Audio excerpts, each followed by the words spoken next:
Before we start, it's really important to get to a good working height. So again, on the bed, we're going to bring it up to our hips and we're going to gain consent from the patient. So Paul, is it okay if I raise the bed up to a good working height for me? Yes, that's fine. Thank you. Now again, good communication is really important when providing a shave.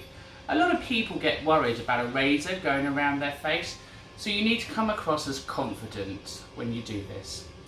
Okay, so once we've got the bed to a nice working height, we're going to now bring our patient upright a little bit and we're going to inform him. So Paul, I'm just going to bring you forward.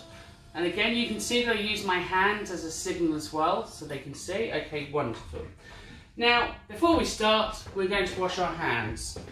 So a little bit of gel in the centre. We're going to rub it in, around, across. We shuffle the knuckles and we go round our wrists. So by the time we've finished our hand routine, they should be dry. We're going to put on our gloves for infection control purposes. And we're going to put on our apron for infection control reasons. And again, it's useful to say to your patient, I'm putting an apron on, not because of you, because I don't want to pass anything that I may have on me to you. So they don't feel that you're putting an apron on because of them. Okay, lovely. Now, once we've done this, we're going to grab our first towel and we're going to place it along the collar line. And we're going to tuck it under the shirt. We take the further end and we fold up to a V. Now what this does is it just provides us a nice, safe working area around the face and the neck and keeping the clothes dry. Now what we're going to do first is give Paul a hot flannel just to try and warm up some of those cuticles. I'm going to get his hand and we're just going to ask him to feel it. Does that feel warm enough for you, Paul? That's fine. Wonderful. And we're going to just bring it onto the skin and massage the skin around just to soften those cuticles and make sure that the face is nice and soft there. Wonderful. And again, we can just leave that on there for a second just to keep the warmth, and the other side just to keep the warmth. Wonderful. Now, some gentlemen will have shaving gels or shaving foam. On this incident, I prefer shaving foam because it saves us mixing it up. So we pop a little bit into our palm and we're just going to put it around the face and around the neck.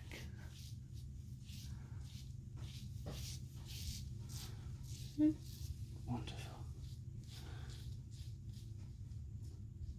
And we're going to pop the foam around the bit. Now sometimes you may have a brush to hand, but most of the times nowadays nobody has any brushes. So we just pop the shaving foam around. Wonderful. Now, what we need to do is now get our razors ready. So we take the razor, clip it in and pull it out.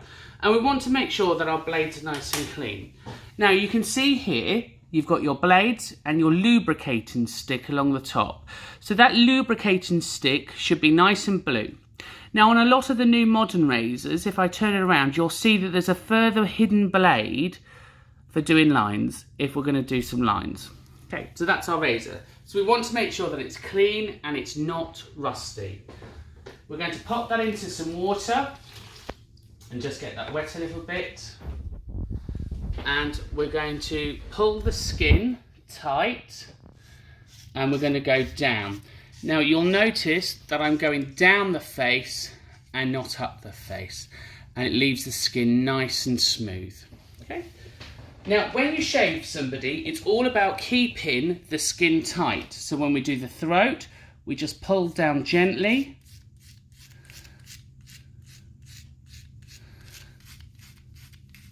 And sometimes it's helpful to ask the patient or the customer to just pull their neck back a little bit. So Paul, as I do under your chin, could you just stretch it for me? Wonderful. And you can see how lovely and tight that becomes.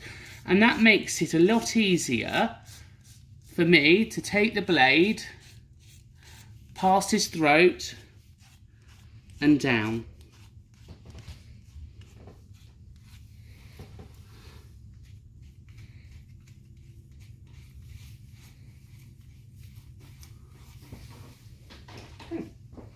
Now, the tricky bits on gentlemen are our chins and our moustaches, and that's normally where people get cut. So it's important that sometimes the patient will normally do what Paul was just about to do, because he's done this before. So they stretch their lower lip, so if you can do that again for me, and they tense it up so the blades can go over nice and firmly. Now, if Paul can't do that, notice what I do. I bring my hand down and I stretch the skin tight myself. So you can see by stretching the skin, it makes it easy to pass the blade over the face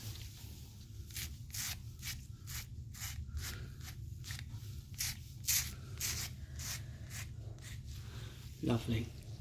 Now, when we get to the bottom lip, we just want to make sure we've got enough gel, and you can see I pull the cheek down. So we're just going to keep pulling that nice and tight, and you can see the tighter it is, the blade just glides across. Okay, so we're going to do this side and making sure that there's enough cream on the face, and you can see, and again, we're just bringing the blade down the face. So we're not going against the grain. So against the grain is that way. Okay, we always go down, because it's more comfortable for the patient. Now, there's only one place left to shave, and that's his lip line. So we're going to ask him to stretch his lip again. Wonderful, that's one side, and again, the other side. And you can see there, we've managed to shave that all off. Now, we're going to give the razor, and we'll come over just to show you, we're going to give the razor a good tap. So we're going to put it in the water and a good tap, because we want to get all the loose hair out of the blades. So again, a nice good tap. Once we've done that, we need to dry the blade so the blade doesn't get rusty. So we go against the blade, so not to, because if we go to the blade, we'll pick up the fur. So we just go against, so we know the blade's nice and dry, because we don't want that blade to get rusty. And we place it back in the pack. Okay. Now, we're going to take our flannel one final time, and we're going to remove the excess cream. So we do the nose first, and around the face.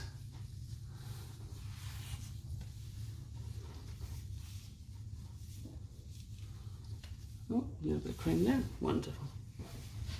And we're going to take the rest of our towel, and we're going to pat the skin dry.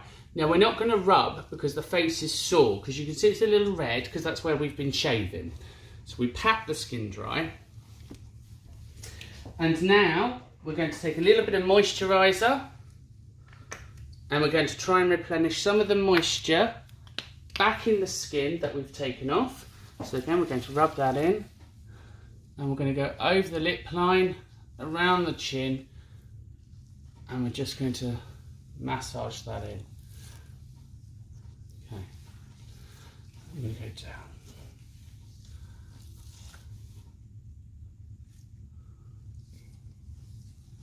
Good. Now, aftershave normally stings. Well, I say normally, always stings. So when you do this, it's important just to have something ready to to kind of fan him down a bit. So we'll ask the patient to close their eyes. You can close your eyes for me, Paul. And we'll spray a little bit of cologne, and you can see him doing that. And we're going to wave something just to cool the skin down, because again, it stings a little bit. We'll now remove the towel, and that's done. Now, there's one final thing that you might notice. So sometimes, if you've got a spot, you may cut the patient just here, and you can see there's a tiny little bit of blood there. So if you do end up cutting the patient, you can get a little bit of tissue and just dab it on there for it to dry, and it'll just stick on there and dry. I don't know. So here, so again, we take a little bit of tissue and we pop it on there, okay, and that'll just soak up the blood and help it dry. Some patients have a little salt stick that you can dab on, and that helps it heal a little bit quicker.